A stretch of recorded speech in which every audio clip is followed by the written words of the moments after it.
ऊपर वाले के यहाँ देर है लेकिन अंधेर बिल्कुल नहीं है। कुछ ऐसा ही फिट बैठ रहा है अनुराग यादव हत्याकांड मामले में। मैं आपको बता रहा हूँ जिस प्रकार से पूरा प्रकरण चला है इस पर कई सवालिया निशान खड़े हुए हैं, चाहे वो प्रशासन पर हो, चाहे वो बड़े बड़े अधिकारियों पर हो, चाहे वो नेताओं पर हो, सवालिया निशान तो खड़ा किया गया है। मैं आपको एक बात बता रहा हूँ, ये पूरा प्रकरण जिस प्रकार से चला है ना, इसमें ऐसा लगता है जैसे बहुत बड़ी हस्तियों का हाथ हो इस पूरे प्रकरण को दबाने का।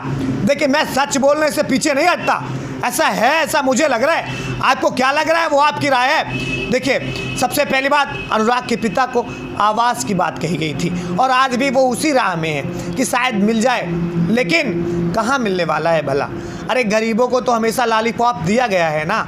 आप उनके पिता कहते हैं कि गरीबों को हमेशा आश्वासन ही मिलता है और या तारीख में, कोर्ट में तारीख और सामने आश्वासन और भरोसा मिलता है, लेकिन मिलता कुछ नहीं है। कुछ ऐसा हकीकत भी है। ये सिर्फ अनुराग यादव के पिता की बात नहीं है, मैं उन हर गरीबों की बात कर रहा हूँ जो शायद किसी समस्याओं में होते हैं। नेताजी आते हैं, फलाने कर देना, और फलाने आज तक राह देख रहे होते हैं। मैं आपको बता रहा हूँ, आज भी वो परिवार जिसका इकलौता चिराग छीन लिया जाता है, वो परिवार जिसकी 3 बहनों का अकेला भाई हमेशा के दुनिया से चला जाता है, वो परिवार जिसके बूढ़े माँ बाप इस आसरा में होते हैं कि हमारे लाठी का सहारा अनुराग शायद एक होनहार ताइक्वांडो खिलाड़ी है, आगे आने वाले भविष्य में हमको बहुत कुछ अच्छे सपने दिखाया करता था, वो पूरा करेगा। लेकिन किसे पता था एक सुबह ऐसी भी आएगी जब उस घर का सब कुछ बुझ जाएगा। और कुछ ऐसा हुआ भी, लेकिन उनके पिता रामजीत यादव हार मानने को तैयार नहीं है। वो लगे हैं कि ठीक है, मेरा बेटा तो चला गया इस दुनिया से, लेकिन मैं उस अपने बेटे के लिए हर संभव लड़ाई लड़ूंगा और तब तक लड़ूंगा जब तक सांस में सांस है।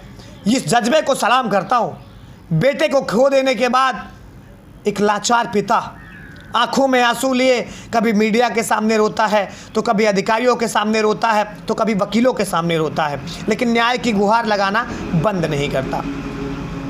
राइट हैंड बनकर उनका साथ देने वाले वीरेंद्र यादव भी साजिशों के शिकार हैं और वो इस समय जेल में हैं। धाराएं पूर्ण रूप से जो लगी हैं वो अभी सिद्ध नहीं हुई हैं, लेकिन जमानत के लिए तरस रहे हैं। 10 तारीख को उनकी गिरफ्तारी हुई थी और आज अब तक अभी तक जमानत मिली नहीं है। मैं आपको बता रहा हूँ, तमाम ऐसी चीज़ें हैं जो पूरे प्रकरण पर से कई गंभीर सवालिया निशान खड़े करते हैं। क्या वहाँ के क्षेत्रीय विधायक को ये चीज़ें नहीं दिखाई पड़ रही हैं? क्या प्रशासनिक अधिकारी ये सारी चीज़ें नहीं जानते? आखिर किसका दबाव है? आखिर क्या चीज़ें हैं जो इसमें न्याय में इतनी देरी हो रही है? क्या किसी मंत्री का रिश्तेदार है? क्या किसी ऐसे बड़े शख्सियत का हाथ है जो पूरे प्रकरण को दबा देना चाहता है? आखिर तहसीलदार को सिर्फ उसी दिन काम क्यों रहता है जिस दिन अनुराग यादव हत्याकांड मामले की सुनवाई रहती है? सवाल कई है और ये गंभीर सवाल है। सवाल इसलिए गंभीर है क्योंकि गरीब की बात है।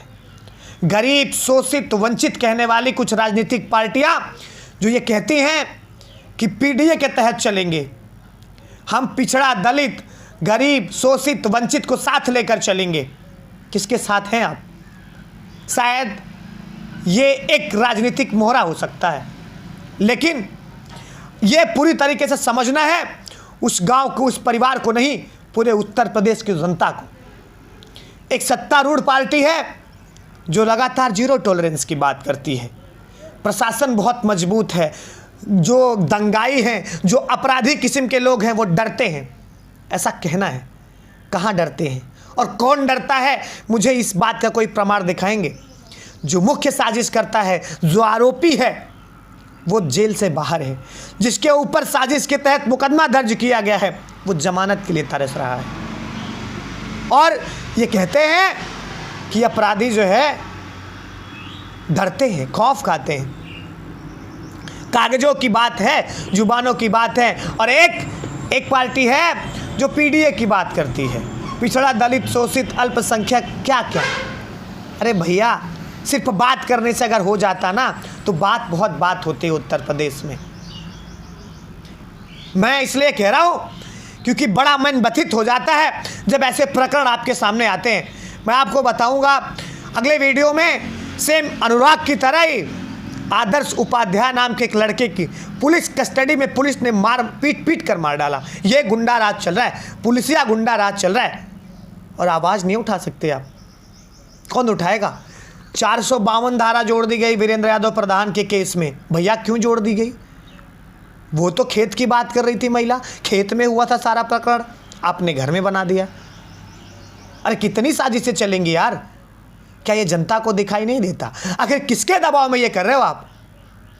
इन सारी चीज़ों पर मैं लगातार बनाऊं, और मेरा भी एक प्रण है कि गरीब को न्याय मिलना चाहिए। उसी गरीब को नहीं, हर गरीब को, अनुराग यादव को नहीं। सिर्फ एक अनुराग यादव नहीं, आज उत्तर प्रदेश में अपने जौनपुर जिले में तमाम अनुराग यादव ऐसे हैं जो न्याय को तरस रहे हैं। दोस्तों, मेरी मुहिम यही है कि हर गरीब की मदद की जाए। मेरा वीडियो बनाने का सिर्फ मकसद ही यही है। दोस्तों, मैं आपको बता रहा हूँ, इन दिनों गर्मी का महीना चल रहा है, बहुत सारे खेतों में बहुत सारे गरीब के घर आग लग जा रही है। आप जिस लायक हो ज़रूर मदद करें। इस पर भी एक मुहिम छेड़ने का इरादा है हमारा। आप सबका अगर सहयोग मिलेगा तो ज़रूर करूँगा मैं। आप कहीं मत जाएं, बने रहें हमारे साथ। आपका अपना विनय विवादिया, आपकी आवाज़ उठाता रहूँगा।